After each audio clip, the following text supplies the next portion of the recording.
Bismillahirrahmanirrahim. Assalamualaikum warahmatullahi wabarakatuh. Apa kabar teman-teman semuanya?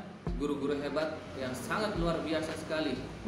Pada video kali ini saya ingin mengucapkan selamat kepada teman-teman yang terpanggil dalam seleksi calon mahasiswa PPG dalam jabatan tahun 2023, baik yang masuk dalam kategori A ataupun yang masuk dalam kategori B. Semoga teman-teman semuanya dapat menjalaninya dengan baik, yang pada akhirnya teman-teman mendapatkan sertifikat pendidik, dan semoga teman-teman menjadi pendidik yang profesional. Amin. Sebelumnya saya ingin memperkenalkan diri terlebih dahulu. Nama saya Muhammad Sigit Sugiarto. Saya guru olahraga di salah satu sekolah dasar di Kabupaten Indramayu.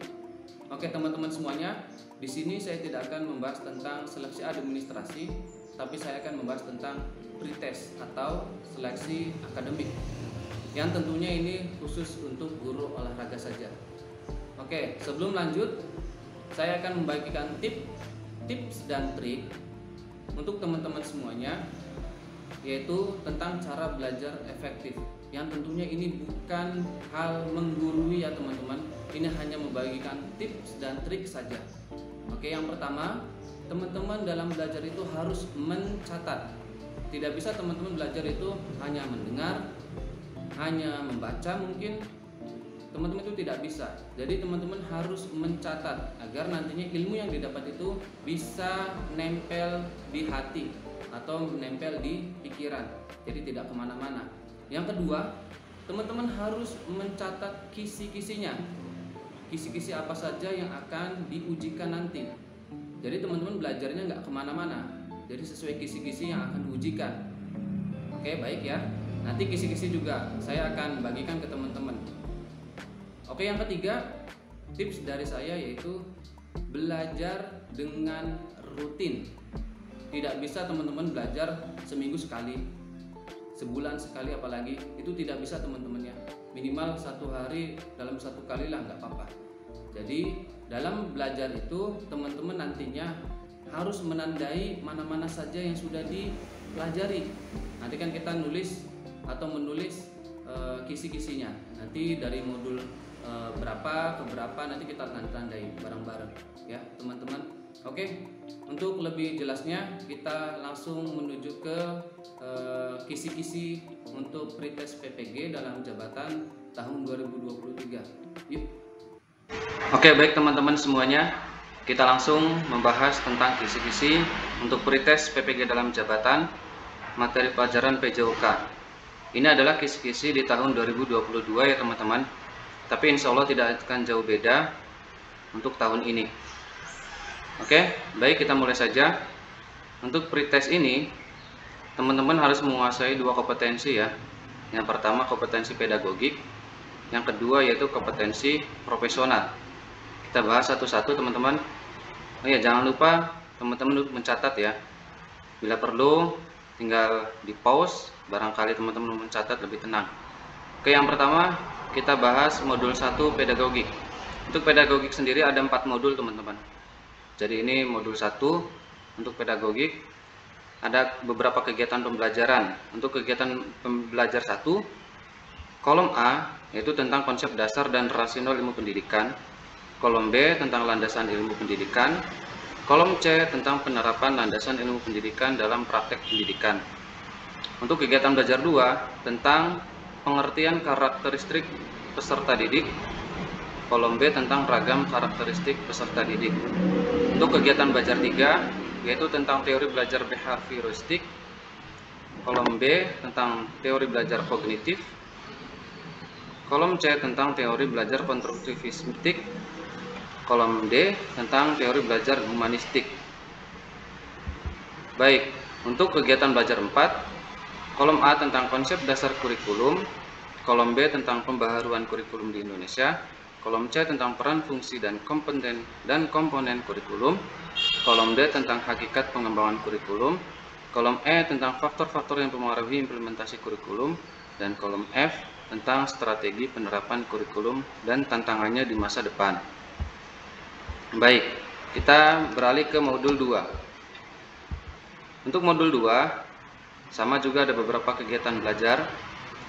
Untuk kegiatan belajar 1 tentang karakteristik pembelajaran abad 21, kolom B tentang karakteristik peserta didik abad 21, kolom C tentang peran guru pada pembelajaran abad 21, kolom D tentang model-model pembelajaran abad 21, kolom E tentang TPACK sebagai kerangka integrasi teknologi.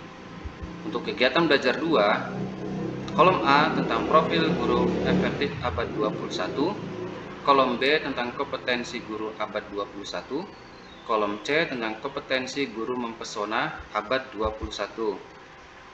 Untuk kegiatan belajar 3, yaitu di kolom A, profesi guru dalam pandangan yuridis, di kolom B tentang tugas pokok guru dalam undang-undang, kolom C tentang fungsi guru berdasarkan undang-undang. Untuk di kegiatan belajar 4, di kolom A tentang pengembangan profesi berkelanjutan, di kolom B tentang guru sebagai profesional reflektif, dan di kolom C tentang strategi pengembangan profesi guru abad 21. Kita lanjut ke modul 3 pedagogi. Di kegiatan belajar 1 nanti, di kolom A tentang pengertian pembelajaran STEAM, di kolom B tentang prinsip-prinsip pembelajaran STEAM, di kolom C tentang pembelajaran STEAM menggunakan model pembelajaran problem based learning, di kolom D pembelajaran STEAM berpusat pada proyek, dan di kolom E tentang tantangan-tantangan dalam pembelajaran STEAM. Di kegiatan belajar 2 di modul 3, yaitu kolom A pengertian neuroscience, kapasitas dan fungsi batang otak manusia, di kolom B tentang cara otak kita belajar, di kolom C tentang prinsip-prinsip pembelajaran berbasis neuroscience, dan di kolom D tentang tahapan-tahapan pembelajaran neuroscience. Di kegiatan belajar 3, di kolom A tentang konsep dan prinsip pembelajaran digital, di kolom B tentang pemanfaatan pembelajaran digital, dan di kolom C tentang ragam pembelajaran digital. Untuk kegiatan belajar 4, di kolom A tentang pengertian pembelajaran blended learning, di kolom B tentang karakteristik pembelajaran blended learning, yang keempat tentang model-model pembelajaran blended learning, dan yang terakhir merancang model pembelajaran blended learning. Untuk modul 4 di pedagogik, kegiatan belajar 1 yaitu tentang pengertian rancangan pembelajaran inovatif, di kolom B tentang karakteristik rancangan pembelajaran inovatif, di kolom C tentang penyusunan rancangan pembelajaran inovatif.